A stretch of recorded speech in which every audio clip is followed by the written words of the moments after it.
It is episode 151 of Left Side Heavy, the podcast, presented by Blue Wire. It's your boys, Hayden and Jevin, and we are joined by great friend of the show, Johnny Sousa, making his return to the Left Side Heavy podcast. Future Aaron Rodgers lover of the Raiders, because that's happening, right? After his darkness retreat. Johnny, welcome back to the show. Thank you so much for joining us. I haven't been on the show in forever, and right out of the gate, you got to hit me with that. Well, this guy's already very sad about the football team he loves. Would you like an old man who's gone crazy? You're like, I guess. Everyone else was saying we were getting Tom Brady. I'm like, I'll take this one over. I'm like, I'll take this old and abused number 12. Yeah. Yeah, exactly. Right. I mean, in a perfect world, I would like a younger and better quarterback. No offense. I was a big, like, obviously with Corey, like, I love the Packers. It was my mom's team, it was the first team I watched. So, like, I always root for them. And I was a big Aaron Rodgers fan, especially as a player. Like, he's incredible. But I will say the last few years of Aaron Rodgers, like, I might not be as enamored with. So I don't really want this iteration of him. Yeah. So I'm hoping he just stays put or, go somewhere else. Yeah, Jets. They're always Sure. they're always weird, so like it's perfect for him. That would be hilarious if he did like literally followed Brett Favre's footsteps and like went to the Jets, ends up in Minnesota. You're just like, what's happening? It is like it is really weird of him though. Is like he's waiting on the whole Devonte Adams thing. Goes crazy on whether or not he's gonna retire, go to Jeopardy, whatever.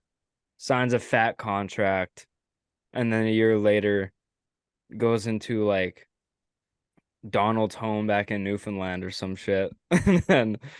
And now he might retire after signing 50 mil a year. It's like I'm so lost. I want this. He's the definition of never let him know what your next move is. Like, you Oh, just never know what Rodgers is dude. gonna do. And Rodgers is an enigma too, because like obviously we've already totally sidetracked the pod into Aaron Rodgers, but Aaron Rodgers back in the day was like everyone was like he's really smart. Like you listen to him speak, and you're like he's an intelligent guy. He went on Jeopardy and like killed it. You're like, oh, it's interesting. And then like the first weird thing was like all the stuff with his family. It's like he's a bad relationship with his family. It's kind of weird. He was weird with answers he'd give. You're like, whatever. I actually started to get kind of like, oh, what's going on when he was dating Danica Patrick Yeah, that was. I remember that. because she went on Joe Rogan's podcast, and I remember I listened to some clips of it, and at one point she was talking about like collecting rainwater under a full moon. I was like, what the fuck? It was like full crystal mommy stuff, and I'm like, Aaron Rodgers. I'm like, this is, and then since he's like, yeah, like I listened to him on two separate podcasts. He's talking about how like he went to somewhere when he was recovering and like I think it was Italy. He went to like some ancient ruin place and did like sound I was like, wow, Aaron Rodgers is wild now. Yeah. I don't know. I don't know what brought this on, but any man who can admit that he's literally just taking hallucinogens and have no repercussion, this guy knows some people. This guy's the league by the balls. Yeah, seriously. But it opens like an interesting thing where you're like, because pot was such like a hot button issue in sports, right? Like guys getting suspended, and like a lot of people, myself specifically, was like, that's fucking stupid. Like these guys are doing steroids where mad they're smoking a joint to like relax after the game. You're like, who cares? When you start getting into drugs, you're like, okay, what's performance enhancing? What is it? And you're like, you know, I can't imagine if a guy took magic mushrooms before an NFL game, it's helping him much. So you're like, I don't really care. And Yeah. I guess the cost of it is your quarterback might get a little squirrely on you and start saying some weird stuff. And you're like, what are you doing? He's like, yeah, I hurt my knee, so I sit in the dark now. They're like, oh, you should see a doctor, probably.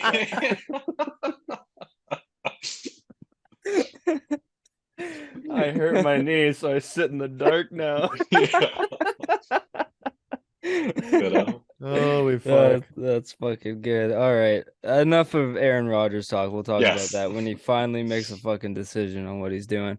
But boys, it was obviously the trade deadline is looming. It's this Friday. And we've had a few trades coming up to today and like this past weekend. But a lot of it was still like kind of speculation on where the big fish were going to go, like Timo Meyer, Patty Kane, Eric Carlson, still a name floating around, Jacob Chikrin, Gavrikov out of Columbus. Like there's still a few names that were still kind of swirling around. But all of a sudden, over the past 72 hours, just bombs have been dropped. And we're going to start with the latest one because, like we were saying before we started recording, everything seems to happen the day after me and Hayden record an episode. And we were heavily thinking about, should we record Monday? Because obviously we're recording Tuesday night. Should we record Monday? Because we don't know if Tuesday will work. Well, lo and behold, Tuesday morning, Frank Saravalli of Daily Faceoff announces that a trade has been finished. It just needs to, at least, like, all the paperwork needs to go through for Patrick Kane, Chicago Blackhawks legend, on his way to the New York Rangers. And I immediately text Hayden, aren't you glad that we're recording tonight that we didn't do last night? Because that would have been an absolute travesty. I would have had to bring either both of you guys back on or Hayden back on and been like, no, we have to talk about this tonight. But Patrick Kane is going to Chicago. No, is going to New York for a conditional second round pick this year and a fourth round pick in 2025, plus a couple of prospects. Chicago's retaining 50% of Kane's salary this year. And Arizona is the third broker in this deal. They're retaining 25% of Kane's salary this year for a third round pick in 2025. And the condition on the pick is if the Rangers go to the conference finals this year, then it turns into a first round pick in either 2024 or 2025. And if the 2024 first round pick is top 10 protected. So if they get into the top 10 of the draft, then the first goes to 2025. There is so much in just around that pick. It's insane. But Patrick Kane rejoices with his former teammate Artemi Panarin back in the Chicago days. Boys, this is massive. This is one of the biggest deadlines from what I can remember. It's not even the deadline yet. But Patrick Kane to the New York Rangers. Hayden, I'll start with you. What were your initial thoughts with this move? Finally some clarity with Kane, because like that's all my feed was just, oh, Patrick Kane hasn't done this, he hasn't done that, oh, he's interested. It's like, just fucking do something, man. You're like the Odell of this year. Holy fuck, make a decision. And now that this is done, like you said last week, it's gonna be weird to see him in a different uniform, but I'm excited to see him in the red, white, and blue. You know, like at least the ultra blue and the red and obviously the white. So it's gonna be awesome.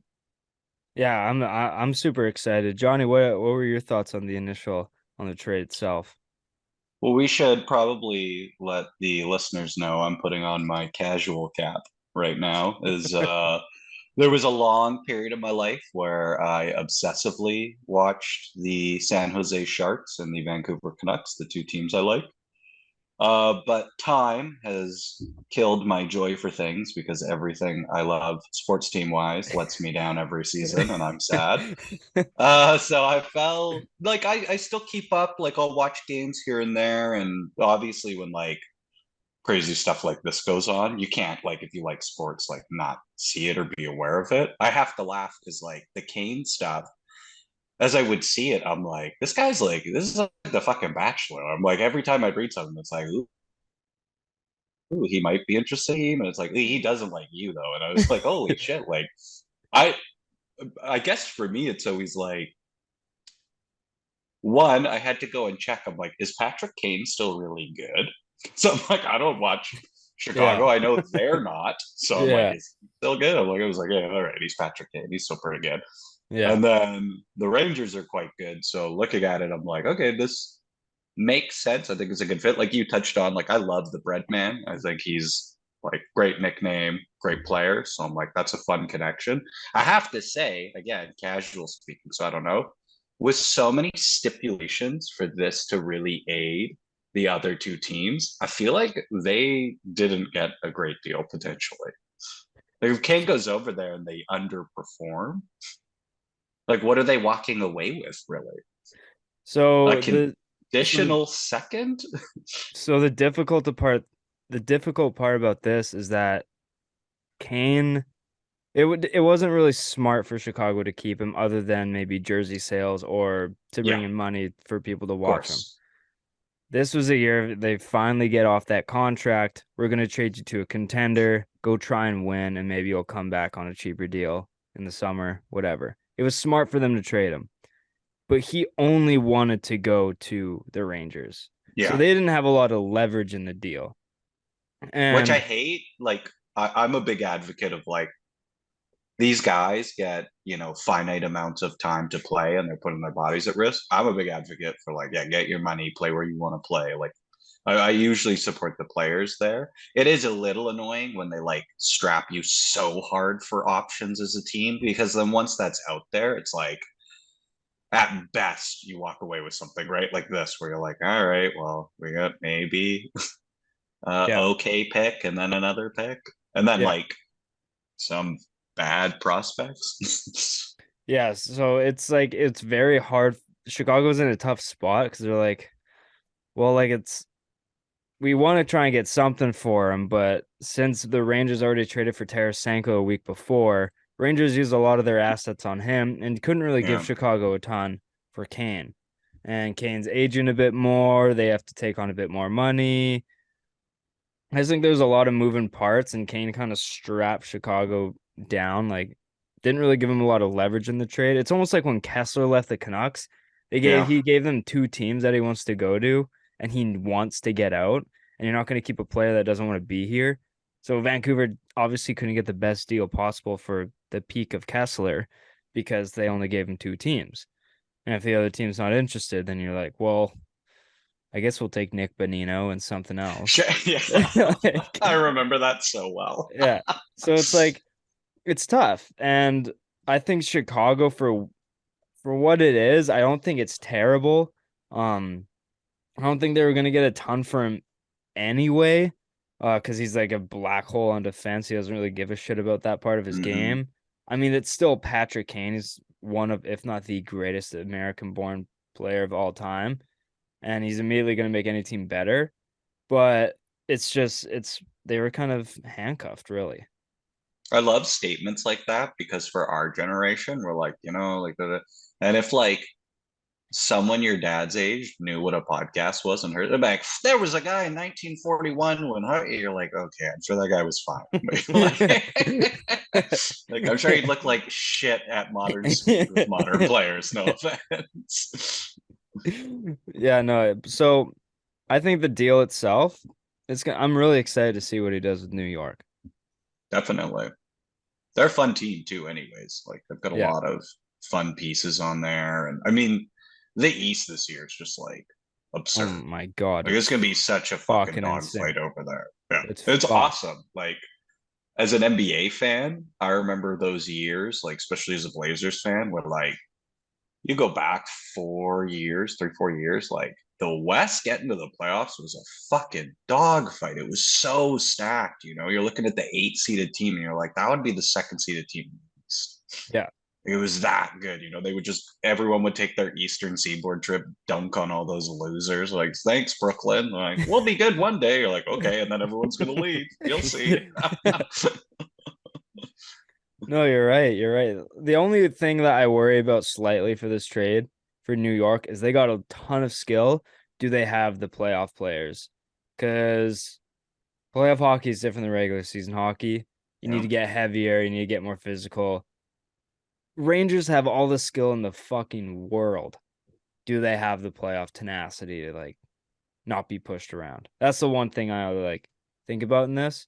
But other than that, I'm excited to see how they do. That's one of the, like, for a team sport, that's one of the most fascinating things to me is like you can look at teams on paper and be like, who the fuck is going to beat this team?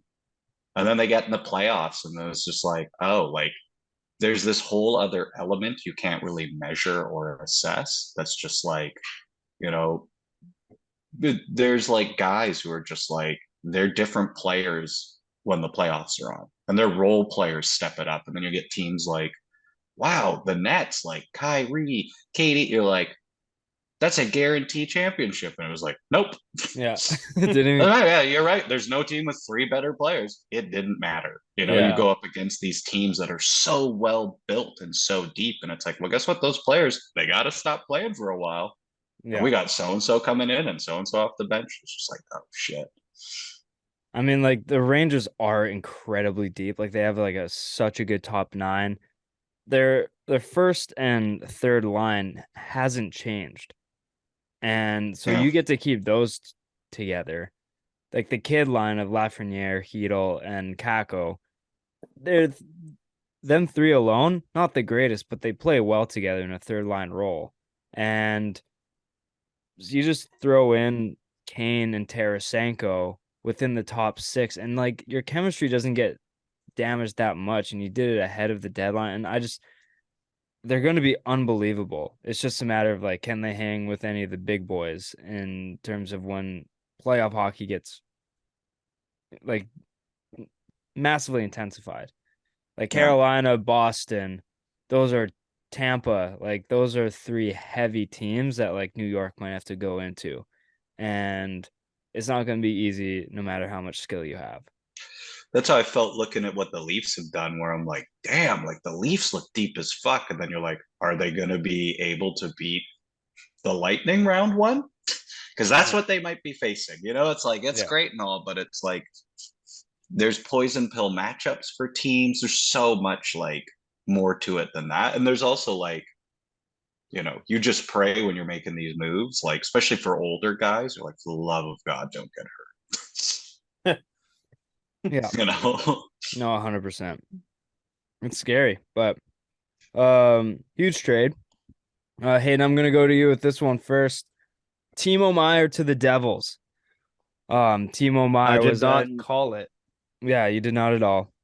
Damn. Did you, or did you say he was going to Carolina? I said well, I feel like the most recent one I said Chikrin was gonna happen first, but Chikrin's still fucking, I don't know, wasted. But I think I did say Timo to the Devils. Yeah, I think you said Timo to the Devils, but it seemed like the most likely spot. And now, like, the Devils are stacked. Yeah, they're fucking so good. Like, they're so young, so it's gonna be really interesting to see them come playoff time. But if they sign Timo Meier after this year, bro, the Devils are gonna be fucking nasty the next couple years. Yeah, no, let's run through the trade quickly.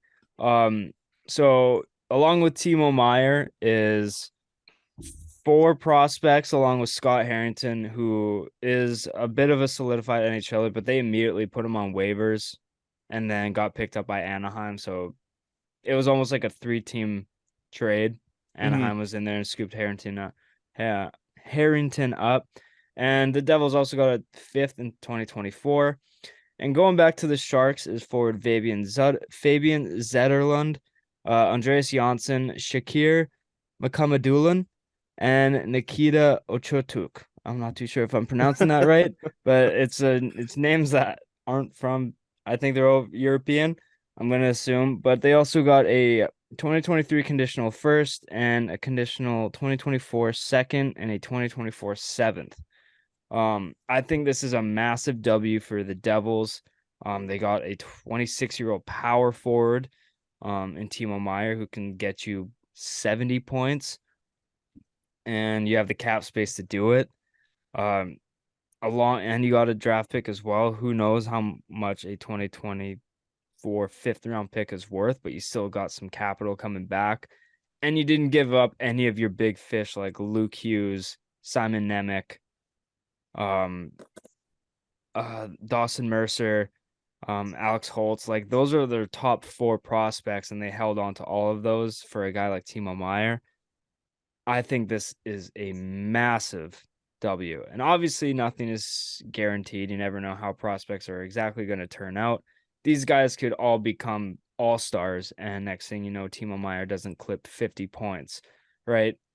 You can always play the what-if game, but on the face of it, I think this is heavily favored towards the Devils. Sharks fans might play themselves into thinking that it's not as bad as it looks. Wow. Shout out to Scott Ani. Yeah, I was about to say Scott might be crying alone tonight.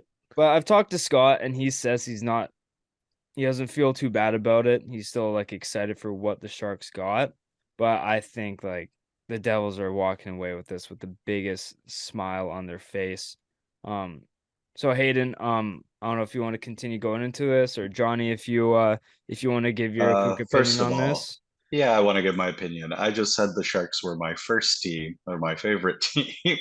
And you're coming out here, you come out the gates with Aaron Rodgers, slander to the Raiders. You tell me my team's a bunch of losers. And they wonder why I don't come on this podcast. Like, well, everyone you likes to lose, so are you. I bring you on those fights? I bring you on every 3 years when McGregor fights. That's right. Yeah. That is the inside joke. Like, my UFC guy.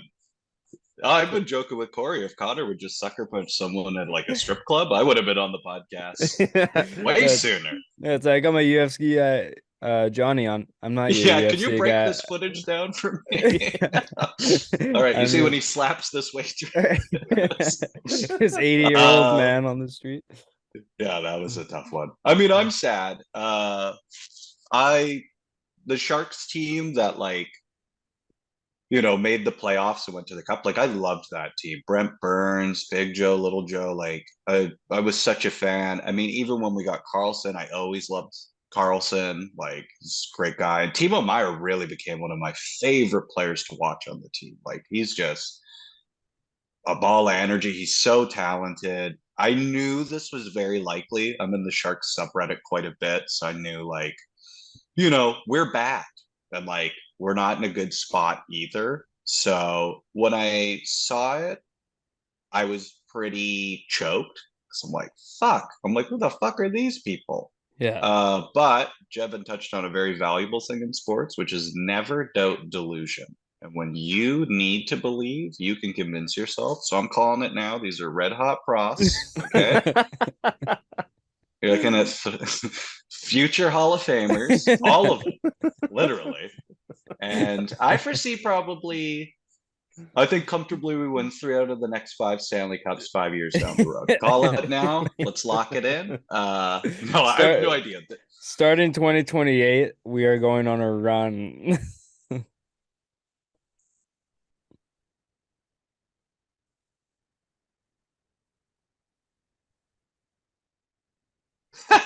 Yeah, exactly. Someone clip this. It's like it sucks that both the Canucks and Sharks suck. Because I'm just like, oh, like I don't really want to watch either of you. Like, and then the games I'll tune into a random Canucks game just to be like, whatever, I got nothing to do, I'll throw it on. And then we win, and I'm like, I don't want this either. Like, you accept a point in the season, you're like, just play well, but lose, you idiots. Yeah. Like, no, we had to have that one. Like, literally fucking last night. Yeah, exactly. Yeah, we were like, what are you doing? Going toe to toe with Dallas, who is one of the hottest goalies, and then all of a sudden we win, and it's like, Kuzmenko, what the fuck are you doing, man? We're supposed to be tanking. The Sharks are. It's like before TV. Yeah, I think now, yeah, because like in the wake of that, like that's such a giant offensive contributor to a team that's pretty poor offensively. So it's like, I don't know. It's tough. Whatever. At the end of the day, we still have some of the best jerseys in the game. So suck it, other loser fan bases. Don't have to wear ugly ones. At least the Raiders, I was like, at least my team's stuff looks cool, even if they're bad in it. It's so simple, but it's so fucking hard. Love it. And it's iconic, right? Like when I was a kid, I picked the Sharks because, like any child, they had a shark. They had a shark on. Teal looked awesome. I was like, that's my team. the Raider. Fuck. It's like, oh my god, I like Pirates too. Yeah. Well, I think silver and black just looked awesome. Yeah. I was like, that looks kind of cool and scary. And then as I learned about the Raiders, I was like, oh, they were like the gangsters of the NFL for a long time, where it was like everyone has a rival and everyone's rival's the Raiders. Like everyone hated us. I was like, that's awesome. Yeah. You would the Raiders and the Cowboys. Yeah, exactly. Yeah. For very different reasons. Yeah. Cowboys, it's like, man, they're really good. It's like the Raiders, it's like they just cheat and assault everybody. You're like, yeah. All the way to 3 Super Bowls, baby. Oh, that's the best. So yeah, I like the trade for the Devils. Who knows what comes for San Jose. Hayden, overall, were you underwhelmed, overwhelmed, just about right with the return that the Devils got for, or the Sharks got for Timo? I was like, for the return for the Devils, hell yeah. No, like you said, they could become anything. You never doubt, what's the unknown. And like Johnny said, I'm betting on the Sharks now, 5 years down the road. Call it. Yeah. Yeah, I said that, and my internet cut out as soon as I finished my sentence, and both of you were just looking at me, and I thought I said the most dead joke of all time, but my computer froze, and I was like, oh, this hurts. I'm telling you, if the Sharks win the Stanley Cup 5 years from now, you gentlemen are getting San Jose Sharks tattoos. I want that clipped. I want that sent back to you. They'll be like, that guy was a fucking prophet. Sounds good. Sounds good. Johnny Sousa or Jesus Christ? Pretty close. Right. Pretty close. We're gonna go to another trade. The strongest team only got stronger. The Boston Bruins trade for defenseman Dmitry Orlov and forward Garnet Hathaway from the Capitals for Craig Smith, a 2023 first, a 2024 third, and a 2025 second. They retain 50% of Orlov's salary for this year, and the Wild chipped in as a broker, retained 25% of his salary for a 5th-round pick from Boston. And then Wild also sent over Andrei Svetlikov. He's a forward. I don't know too much about him, but I think Boston, they didn't need to do anything massive because, in my opinion, I wouldn't want to fuck up too much of what they have going on pace to break the single season record for wins and points. So it's like you don't really want to ruin that too much. But I think this move just makes them deeper to a point where it's like they just get a little bit more solid on the third line, and you can never have too many D-men. And I think Orlov is great both ways, which just only helps Boston. They have McAvoy, Lindholm already, and I just think Orlov just sprinkles a little bit of more electricity into that decor. So I love this trade for Boston. I think I love it for Washington as well. I think it's totally fair for them to kind of sell this year after half their fucking team was hurt this year. And Backstrom, Carlson, we've had some goaltending injuries. Ovechkin had to leave for a few days because of the unfortunate passing of his father. So, like, it's just been a season from hell from Washington. So this gives them a chance to kind of sell high on some players. Maybe Orlov resigns, and then you can maybe try and load up on a run for next year. But Johnny, what were your initial thoughts on the Bees just kind of strengthening their lineup, not necessarily with a star, but just with depth? Oh man, I mean, if you want to talk, like, if anyone needed video evidence of how I could never be an unbiased like sports person, this is it. Because I fucking hate the Boston Bruins. I was absolutely choked seeing this. I'm like, fuck you. I'm like, fucking dickheads. Your team's so good already. And they're like, oh, what about if we added these guys? Like, why? Like, this is fucking. Like, I've never rooted for a house to burn down more. Where I'm like, I hope this goes so poorly. Like, yeah.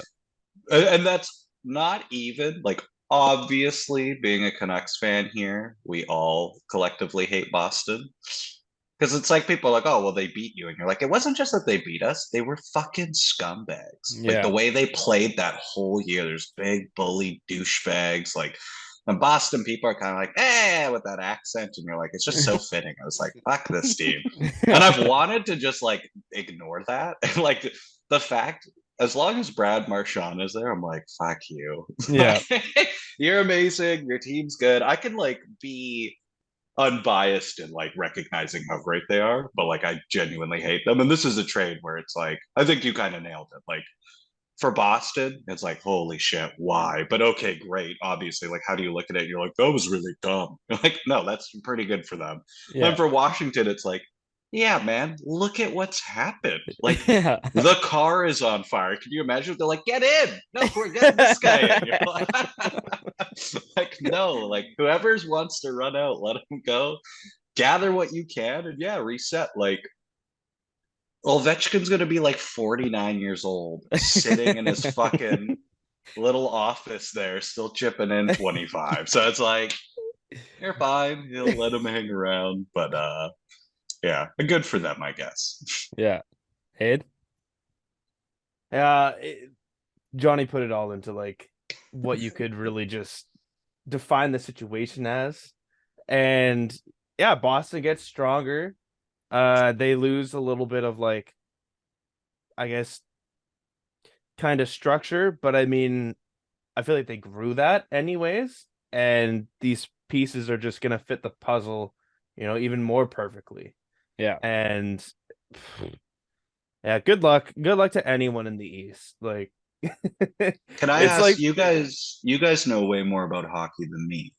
Looking at the teams in the East, who do you think we get Eastern Conference? Who is the one team you look that has the right matchups you think could beat this iteration of the Bruins? Toronto or Maple Tampa. Leafs?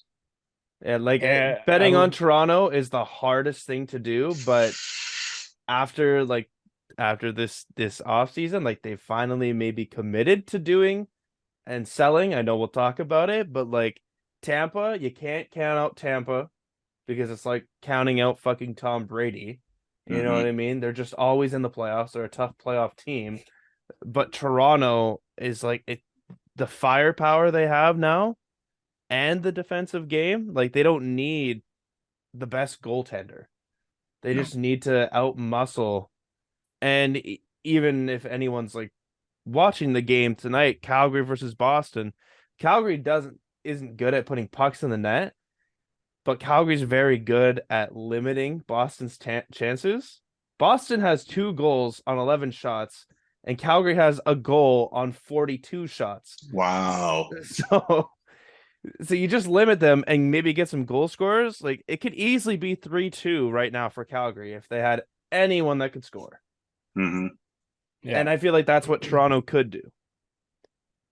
Yeah, the thing about Toronto is goaltending though, because like no matter what happens with defense, it's like if you can't get a solid backing, then nothing else really matters. And Samsonov is good as himself, but if you don't have Matt Murray healthy enough to back him up along the road, then it's going to be hard to find consistency. So that's the only thing that worries me about Toronto. But I do think like at some point they do have to break that first round curse. And if it were to happen any year, this is it because this might be the weakest iteration of a Tampa team we've seen in the past 5 years. But they're still not weak whatsoever. Because like Braden Point's on pace for 50 goals. Vasilevsky is still him, and Sergachev has like come to the same level as Hedman. What I mean, like Hedman's gone down a bit this year, but it only means that Sergachev is developing even more into a number one defenseman, which is scary in itself. And they're always physical. They're always a playoff team.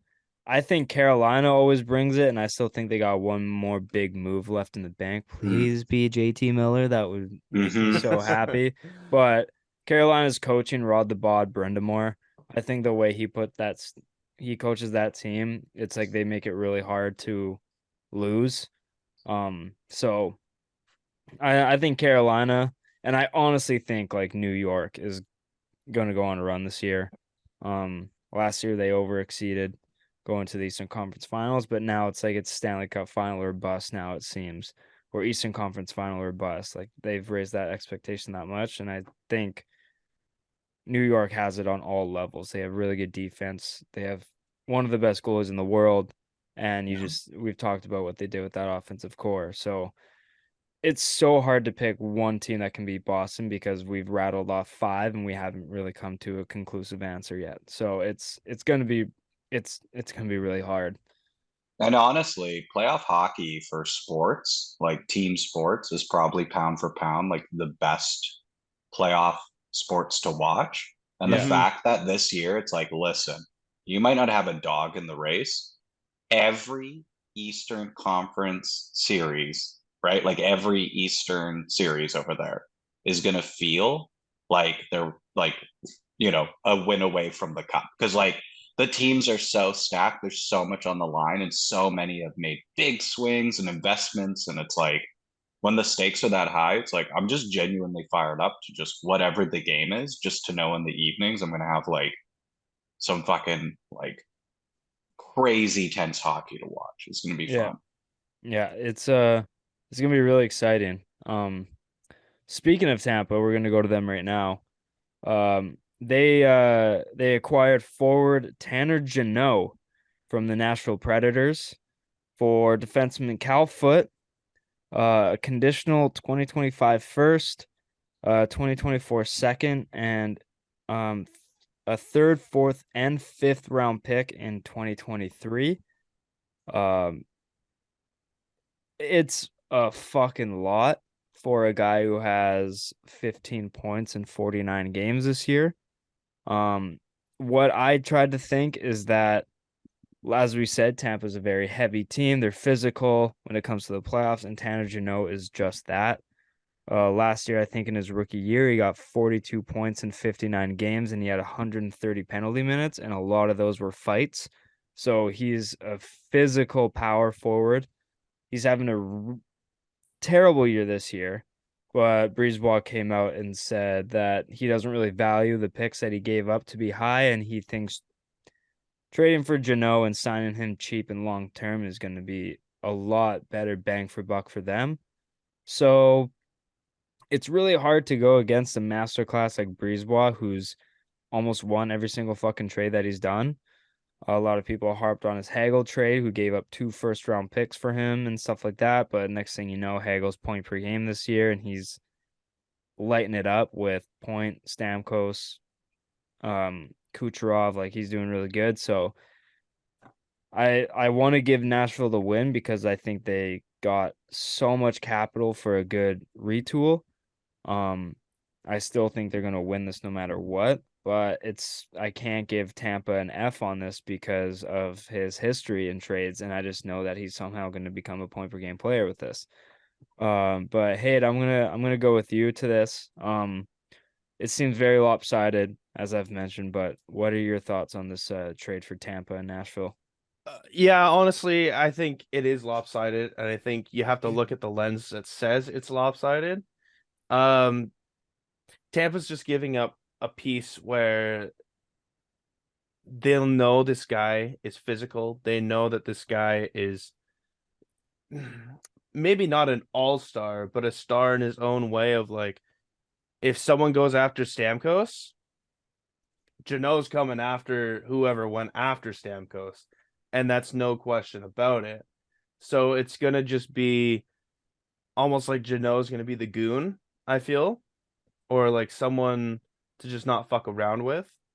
And honestly, kind of gives me some sort of like Nick Paul vibe where he'll just come in and score like the most random game-winning goal. Yeah, like that game 7 against Toronto, he had 2 Exactly. goals and they won 2-1. It's like this third one. Exactly. Yeah. So that's kind of how I feel about it. We'll see what happens. There's a lot left to go, and if he picks it up, then it's gonna look like an absolute win for both teams. Yeah. Because So apparently Nashville wanted 2 firsts, but obviously I don't think Tampa wanted I to do just that, so they just gave no. him more like quantity over quality, I guess, Hmm. and said we'll give you 5 picks, scattered throughout first to fifth and a player instead of multiple firsts and something else. So, Johnny, what are your kind of thoughts on maybe?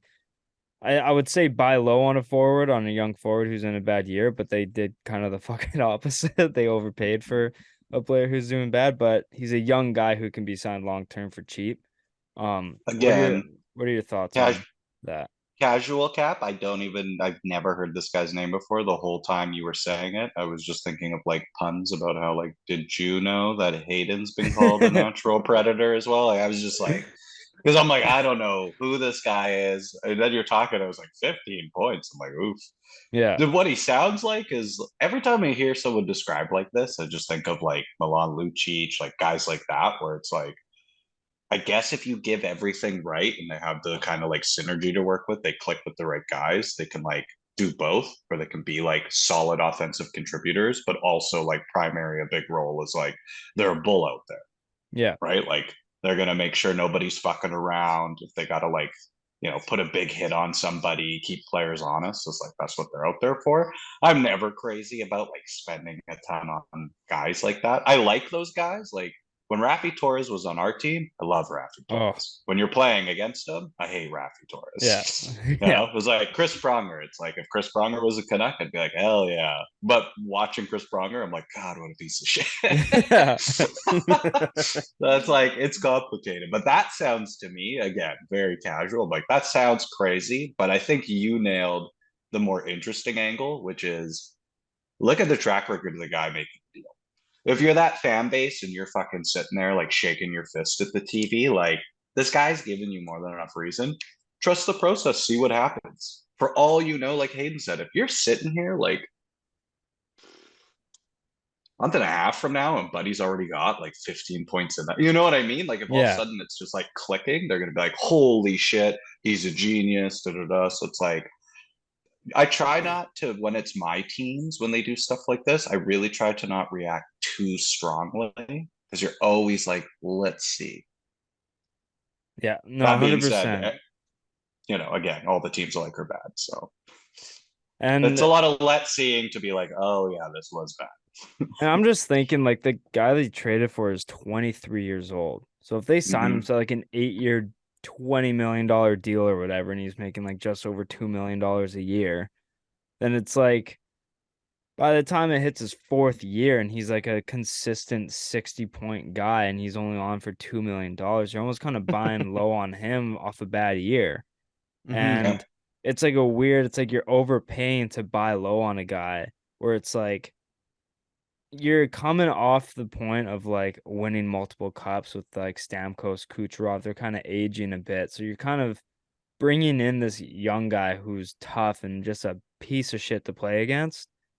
It's almost like you're buying like a draft pick almost, right? But he's already NHL proven.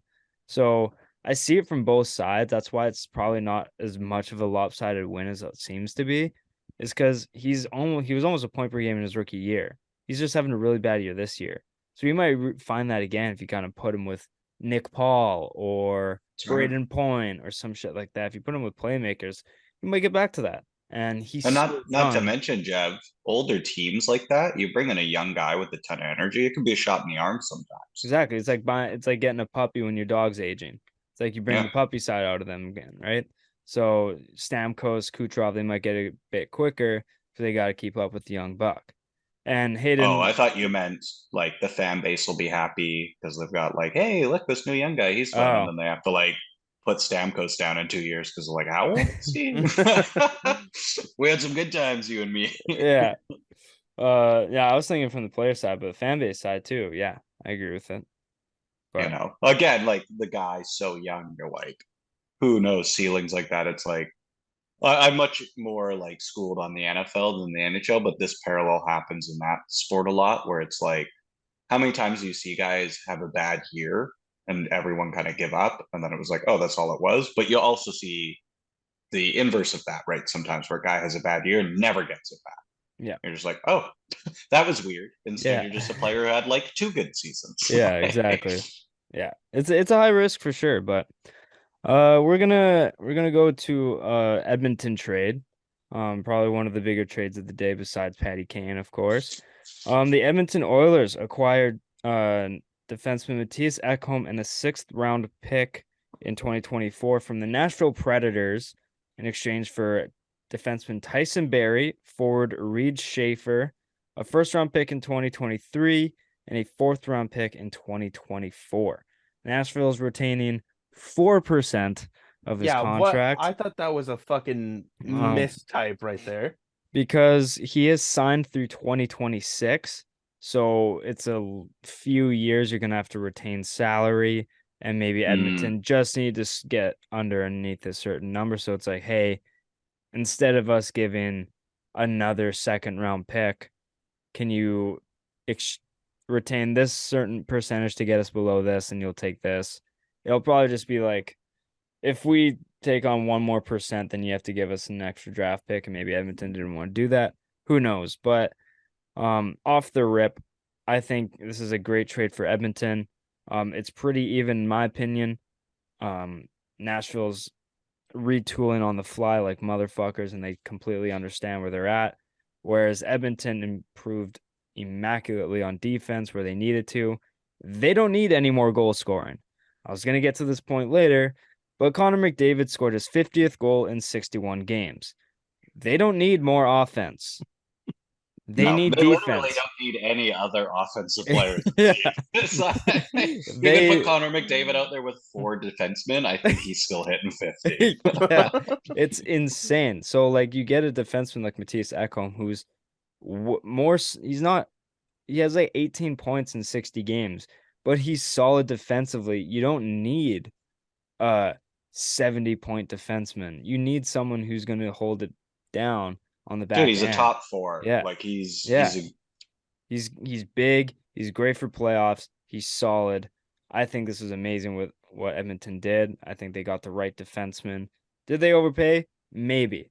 But they got what they filled a need. And if you're going to want to go far in the playoffs, you're going to need to be able to hold it down against some of the top teams, and this works. Imagine being an Oilers fan and your reaction to this is like, we will like overpay. Like, have you looked at your fucking team for that? Like, yeah. How many fucking years are they like, they scored 10,000 goals this year? Like, wow, they won the Stanley Cup. You're like, they were out in the 2nd round. Like, how? It's like, oh, because they're losing 9-7. You're like, 9-7? What's happening? You're like, oh, if we keep taking centers and wings, you're like, hey, there's other positions on the ice. Someone has to stand between these 2 sticks and block the puck. And then other guys have to help prevent it from going in. It's like, I thought it was so funny how stupid Edmonton was with drafting, because everyone would shit their pants. They were like, oh, now they're getting the Nuge. And you're like, who cares? They'll ruin this. They'll ruin all of it. Yeah. And they have. And then I remember when McDavid got drafted, I went to Pemberton that year, the music festival. And next to us was 40 people from Edmonton. And they were just getting fucked up the whole week, and they were awesome. And these guys would just get drunk as fuck, barely be able to speak English. And all they would yell at each other was, McJesus! And they'd like hug. They were like so pumped. And I was like, you guys are going to ruin them. Like, fuck you. It's like, he'll be another guy we have to bury out at center ice because he just drafted the same player over and over again with the top 5 pick. And it's like, I'm at the point as a Canadian hockey fan, I used to be like, oh, if so-and-so makes it. I want any Canadian team to win. I'm at that point. Like, things are divided enough in this country. Let's all shut the fuck up about all the other dumb shit and just get excited. It's like, well, I'm not from Edmonton. Who cares? How many times do you have to see Americans win the game we invented before you're like, I don't care. Toronto, Edmonton, fuck it. Anyone win. And seeing both of those teams really beef up at this point, I'm pumped. I'm not an Oilers fan. I'm not going to sit here during the season and be like, oh, this is great. But come playoff time, I'm like, yeah, let's get some respect back on Canada's name. Yeah. Half these American teams win, and you look at the lineup and you're like, is that 50% Canadians? You're like, yeah. It was so I love it. It was so funny when like Boston, I think it was, I can't remember what game it was, but it might have been like against Toronto. And Boston scored a late goal to go up. And the fans were chanting, USA, USA. I think Marchand scored from Bergeron and another Canadian. It was 3 Canadians who like scored the goal and were in on the goal, and they were chanting USA because Boston scored. But meanwhile, it was 3 Canadians who actually scored it, and it was so funny, the Kevin, irony with it. It was keep in hilarious. mind that's coming from people who live in a country who will look you earnestly in the eye and ask, "How does it feel to be on the greatest country on earth?" You're like, "You ever been to like Italy?" They're like, "I've never left America." You're like, "Well, then you're an expert." I've never left this state. You're like, "Well, I'm glad I'm listening to you for this." Some moron in Tennessee. You're like, "I'm sure it's fine where you are, but Fiji looks nice too."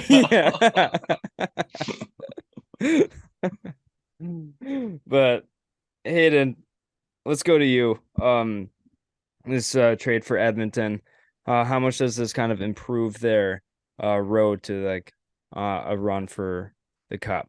Well, as someone who watches Edmonton kind of like very much through a small lens, uh, I know we've talked about this a lot, just like McDavid being fucking McDavid, but that's why I watch Edmonton. I always want to see like what he fucking does, and he's absolutely crazy. So now seeing him with an actual defender that's not named Darnell Nurse, uh, is going to be like just awesome to see because there'll be someone at least that can challenge an offensive player on a different team and maybe set him up to spring him along like on a long lead pass and he shoots, he scores. Yeah. It's just I'm getting so sick and fucking tired of every time I watch, any team will do a dump and chase and they'll beat Edmonton's defenders, whether it's with speed or out muscling them, it doesn't matter. Like Mm-hmm. they suck. And now, at least with one person, it might just kind of spring it along to be, hey, like we're defenders. We should probably be good at their job.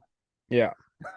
No, exactly. Like Tyson Berry, he has what, maybe like close to 50 points this year, but how many of those assists were drop passes at the blue line and McDavid goes And coast to McDavid goes coast? coast to coast. Yeah, Yeah. like it doesn't So, fucking matter. yeah. So it's like when you have inconsistencies in goaltending that Edmonton does and your defense is a black hole, then it's so hard to win, even though you have 2 of the top 5 best players in the world in McDavid and Oh Draisaitl. yeah, of course. So I It's think so getting dumb. getting Ekholm back there was massive, and Ken Holland that finally did something to help his team.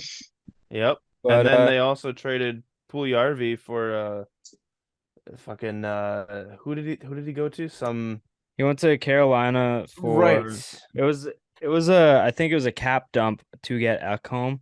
They Yeah. got a prospect that they can just send to the A. He's not really making it. I think he hasn't even cracked the NHL yet and stuff. But Puljujärvi was carrying like a 3 mil cap hit, so they dumped that. Oh my God, yeah. And And that was such a good idea. yeah, and Puljujärvi needed to change of scenery. I think it was perfect for both sides. We're gonna go to the Canucks because they were in action for a bit and their name has been up in smoke. I'm gonna rattle off all the trades and then we'll kind of talk about it and then we'll try and move this train along. The Canucks won. Johnny, this is one of the massive trades where they didn't move anything big. They traded Riley Stillman for Mm-hmm. prospect Josh Bloom. I was on Buffalo Twitter. That was a fun space. And So they were you're doing well. and they were like, Canucks fans, what did we get? And they were like, quite possibly the worst defenseman in the league. Oof. And Josh Bloom wasn't quite a top 10 prospect for him, but the fact that we were able to move Stillman to deepen our prospect pool, money. Josh Bloom is like a 6'3" winger with soft hands. He's the captain of his team. He's a point per game player in the dub. There's literally nothing more we could have asked for. I would have tagged a draft pick to get rid of Stillman for nothing, and we kept a draft pick and we got a good prospect coming back. I think Josh Bloom can progress to be a middle 6, bottom 6 forward, which is beautiful. He has size and he can probably score. So I was hard when we made this trade, to say the least. Whoa. I Yeah. mean, so was I when you started talking about a 6'3" winger with soft hands. I'm like, call me. Very lovely. Yeah, this is one I had no idea about any of this. So I just texted Corey. And Corey was like, this is great for us. Yeah. Like, this is really good. He's Yeah. like, that guy sucks who we got rid of. He's like, and this guy's got like legit prospect potential. He's Yeah. like, this is not a trade like people will be like pumped about. He's like, but it's good. Like, Yeah. you should be happy with this. Which is why it's not a massive trade, but it's a fucking massive trade. Yeah. We also acquired forward Vitaly Kravtsov from the New York Rangers in exchange for William Lockwood and a 7th rounder. Vitaly Kravtsov was drafted 9th overall in 2018. Hasn't done anything in the NHL. He's gotten limited playing time in New York. He was really unhappy in New York. It wasn't working out from the get-go. It was a decline from the start. It just wasn't the right fit for him. He's requested a trade out of New York like 3 times and finally got his wish granted. I like this trade because I think we're buying low. It's like a low risk, high reward trade. Kravtsov has top 6 potential, whereas Lockwood would be a bottom 6 forward up and down the lineup between the A and the NHL, and a 7th rounder is basically irrelevant. So I think this is a massive one. I think it's gonna take some time for Kravtsov to find his feet in Vancouver, because who knows? But he's a sizable winger with top 6 potential, so I'm happy with it. But do you guys have any insight on that trade? It was decent. Yeah.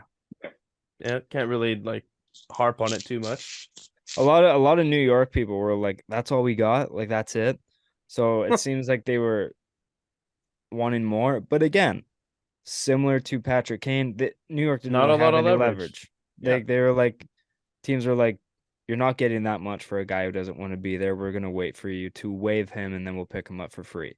Right? I think it was kind of that situation. And yeah, almost like what Derek Carr is going through. No, okay.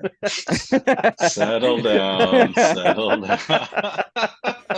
That wound's still fresh. Johnny and you know Sousa what? He's left. got a lovely home coming to New Orleans near you. So. Yeah, he's not going to New Orleans. He's going to fucking Carolina, I bet you. I mean, that'd be great too, because then you'll be like, I'm glad we didn't get him, and he'll dunk on your dumb team. Yes. Why did we should have traded for I'd kiss him with those smoky eyes. Fucking hell. The mascara eyes, yeah. Looks like a member of Green Day. Dude, people clown on my boy. I am telling you, Derek Carr is not. The perception of Derek Carr is very different than Derek Carr. Derek Carr's a good player. Yeah.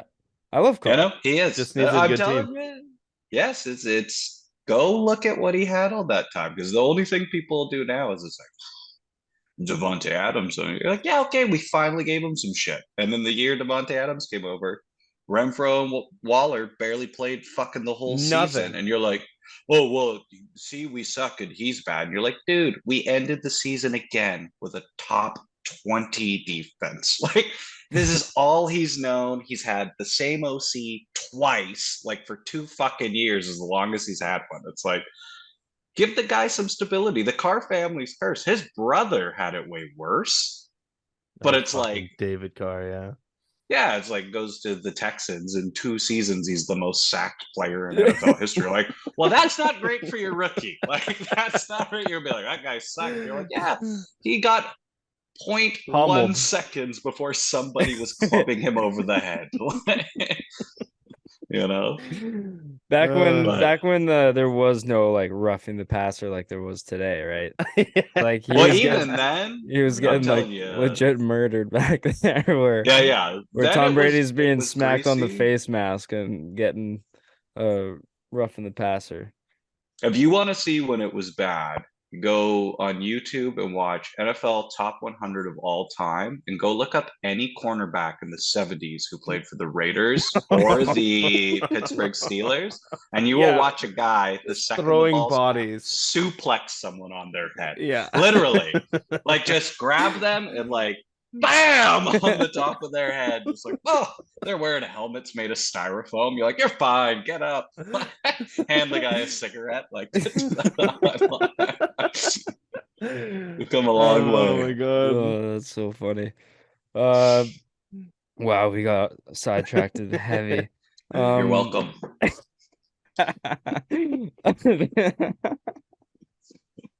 You know who you invited on when you thought this was organized. I didn't think it was gonna go that far when I opened up the can of worms, and I'm like, I'll get like some sort of reaction. Johnny's like, we're talking about this now. That's right. Derek Carr jersey immediately thrown off. Yeah, it's just underneath their camera. It's like, I was saving this. Yeah. Tearing it off. He's in a tearaway jumpsuit. Yeah. I've instantly got mascara. Oh, that's so good. Canucks made another trade. This one was a long-awaited trade to happen. We held Luke Schenn out for trade-related reasons. We were wondering where he would go. Would it be Boston? Would it be Calgary? Lo and behold, was the Toronto Maple Leafs. He is going back home. 2012 Luke Schenn is being unlocked once again, ready to just fight everything. And it was for a third-round pick. A popular thing to do in Canucks Twitter is to overvalue our players. They were like, top 5 pick for Luke. It's like, no, we're not going to get a first round pick. Maybe a Boston Bruins second round pick where it's going to be 59th overall. But we got a third round pick for Luke Schenn, which I thought was like kind of just about right. If it was anything higher than a second round pick, I would have been very surprised. But like, honestly, I would have been surprised with a second round pick. And genuinely, I think a third round pick is very fair. I wouldn't be surprised if he comes back to Vancouver next year on a cheap deal, like cheap 2-year deal for just over $1 million a year. I would do that in a heartbeat. Luke Schenn, I caught on the sportscast I did for BCIT. I called him the king of Vancouver because I genuinely think he was everyone's favorite player on the team. If it's not Pedersen or Hughes or Demko, everyone loved Luke Schenn, and I don't think anyone is going to be upset about this trade for a third round pick. Not at all. No. It's a good move. And what we were saying about like Tampa's toughness, Toronto having to match that, well, better than Luke Schenn, who hits and fights everything. There you go. Yeah. So, one of my favorite moments of Luke Schenn was when Jamie Benn rubbed, basically bullied Quinn Hughes in the corner. I was gonna say rubbed Quinn. Dude, when Ben was rubbing Schenn in the corner, let me tell you. I was gonna say when Ben rubbed Quinn off in the corner. Yeah. He wasn't the only one, was he, Jack? I was like, wait a second. I calculated. Yeah. Guys, we gotta end the podcast. Yeah. I'll be right back. Someone's getting rubbed off and it isn't me. There's a knock at my door. No, but then Luke Schenn absolutely dominated Jamie Benn, punched his helmet off. It was one of the best moments of Luke Schenn, and he's going to be a Canucks legend. So, is there anything like more iconic too? Like this city, we're so fucking critical of our team, like so critical. We want the Canucks to like win and be good so bad, but there's this hilarious thing where like when there's just like a fun role guy who's got heart, the city loves it. Yeah. Like certain guys, like I remember Tyler Mott, people were like, fucking Mott, baby. Because it's just like, he's just like, yeah, is he the best player on the team? Fuck no. But he's like energetic. He makes some sweet plays. He's like always kind of giving it. And you're like, we just rally behind that shit. It's like Maxime Lapierre in 2011. I was just going to say, like that run my favorite line to watch was the third line. I loved Lapierre. I thought fucking Rafi Torres was a bull in a china shop. He hit everything that fucking moved. We had Samuelson on that line. It was just fucking fun, you know? It's like, we like stuff like that. It's like, I also like, we like the sexy players, like a Bieksa who's funny and charming and gets the big points. But like, I was more of a Hamhuis guy where I'm like, that dude just shows up with a hard hat on and goes to work, you know? Keith Ballard too. He would hip check everything. Ballard was the man. And for some reason, AV was just like, anyways. Yeah. He'd have like a good game and have like one bad play. He's like, yeah, he's sitting out for the next 18. Like, why? No, 100%. Vancouver gets behind those like the players you just described. It's some of our favorite moments about having an average team is sticking to those players filled with heart. And I really hope Shen comes back next year because I think he's perfect for Quinn. Good stay-at-home defenseman who will defend him. He'll run through a brick wall for Quinn, and he doesn't have any offensive skill really, but he'll defend Quinn and he'll stay at home so that Quinn can fucking buzz around and do whatever he wants. So I think it was a good deal. No trade around any Garland, Besser, or JT Miller, but there was heavy smoke with Vancouver and Pittsburgh. Vancouver and a little bit of Carolina today. I think trade talks are picking up a ton, and I heard that it involves a forward on the Canucks with term, and that involves both, like, all three of Garland, Besser, and Miller. I am praying that it's somehow JT Miller, even though I doubt it, but very interesting. Hayden, what do you got to say about this? I was reading up on it because I thought it was Miller as well. I saw a report. It was not, in fact, Miller, but Brock Besser. I also read heavy talks with Pittsburgh. I also read something that it might not be Brock Besser. Oh my God. So well, keep in mind, boys, everyone, when these things start to like catch a little heat, you get all these ding dongs jumping out being like, inside sources told me, and you're like, okay. You know, it's like you got to be a little guarded because like everyone who's a Canucks fan wants it to be JT Miller. Like we all are like, it's him, right? He's gonna be the hardest one to move. Like that dude is like, yucks, you know. Like I text Johnny, a boy can dream, okay? Oh, of course, hey, I'd love it too. I texted Corey about the Canucks stuff just because of this, and yeah, he was like, his last things, he's like, we're still waiting on the big move, JT Besser, and then he said, Demko to the Kings if they were willing. It's like, but it'd be a big swing. I was like, oh, I don't even know that's a thing. But I'm like, does anyone want JT Miller? It's like, yeah, like kind of. Like his remaining salary on this year is sexy. The $5.5. Oh yeah. But it's the $8 million he has for the next 7 years with the no move clause. It's like at his age, that's impossible to move. But like I heard 3 different reports from like almost it may have been the same insider saying Besser, Garland, JT Miller. Now it's like I wish he hadn't said a thing because now I'm just like I don't know. But speculative.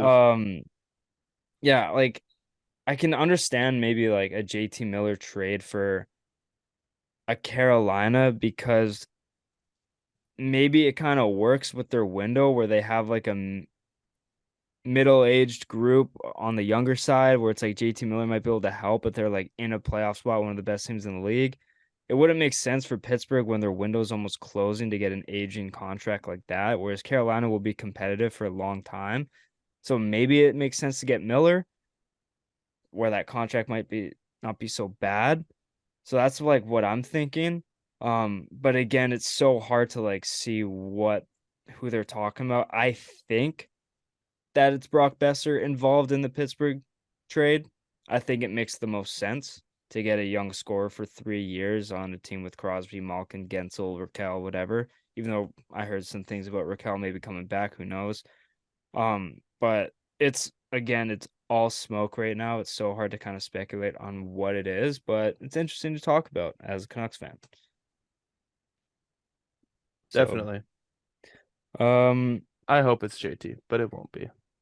No. I hope Big it's Ted. fucking Kuzmenko because he's preventing this fucking tank. What the fuck is this guy up with? Now I understand why Taka was benching him all these games. He just didn't want him to perform. Yeah, like fuck off, He's man. watching him in practice, like fuck. This guy's fucking good. Aquilini's calling him drunk during the day. You gotta play him tonight. Shit. Okay, we'll give him 12 minutes. What are you doing? Holy fuck. And it's like, fine, we'll give him 5 minutes. In those 5 minutes, he scores 3 goals, 2 assists, and wins the game in overtime. It's like, no. It's like, that's not what he's like, I don't tank. It's like, please do. My favorite tank is actual tank. I know nothing about Whoa, tanking. careful. We're about to veer in some geopolitics. But yeah, I'm white. Not true. Like Kuzmenko, go back to the bench and eat your bananas and Pepsi like you were That's right. earlier, and just don't stop scoring. I'm sick of it. I mean, first with Nashville and then St. Louis and then again in Dallas. It's like, fuck off, man. We don't need you tying the game up with 30 seconds left in the third and then winning it in overtime. What are you doing, man? But no, Kuzmenko's becoming that fan favorite that everyone loves. It's just so hard when he's scoring these goals because, I mean, it's hard to say that this season hasn't been successful for him. He's 28 goals in his first year in the NHL. Crazy. Only a handful of Canucks have done that, or Russian players coming over for the first year in the league have done that, scored more than 28, and he's probably on pace for close to 40, I would assume, with 30 games remaining. He's 12 goals away from 40. He's at this point, it seems like he's scoring every second game, so I wouldn't be surprised if he clips that mark. But I'm honestly happy that we have him for the next 2 years at 5.5, and I think it becomes perfect with our window. And as much as he's fucking over this tank, I still love the guy and what he brings. Yeah, of course. Because you imagine you have a guy overperforming, looking like he's going to be this great like piece moving forward, and you're like, I'm mad about it. Yeah.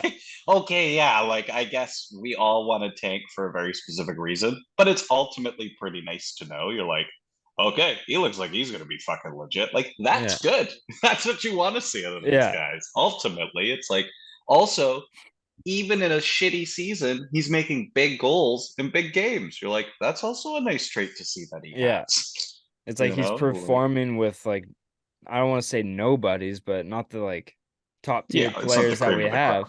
So it's like if he's still putting up numbers, imagine what he can do with. It's like if you can be good on a bad team, how good can you be on a competent team? And I also want to give Beauvillier his flowers. He's nearly a point per game since coming over from New York. Don't want to compare, but he has more points than Horvat, same amount of goals. It seems like he's fitting in nicely and finding his groove over here in Vancouver, which is great to see. Now that we kind of got the Canucks things over with, we're going to bang out just a couple more of these notes and then get to the UFC portion of this. JT Miller is week to week with a lower body injury, which I think might hurt his trade value, but who knows? McDavid, as we prefaced earlier, he hit 50 goals in 61 games, first time in his career. He's from another fucking planet. It's simply unbelievable. Erik Karlsson, a lot of trade speculation surrounding him. He hasn't been addressed to waive his no move clause from the GM. So it seems like it's moving the direction of they're going to wait till the offseason, which makes sense. He carries an $11.5 million cap hit, and that's so hard to move in the middle of the season when there's no news on if the cap's going up, whatever. And in terms of retaining salary on that, retaining 50% of an $11.5 million cap hit for the next 3 to 4 years, it's not that sexy. So it's like it's a tough situation for San Jose. So I feel like it's going to be more of an off-season swing.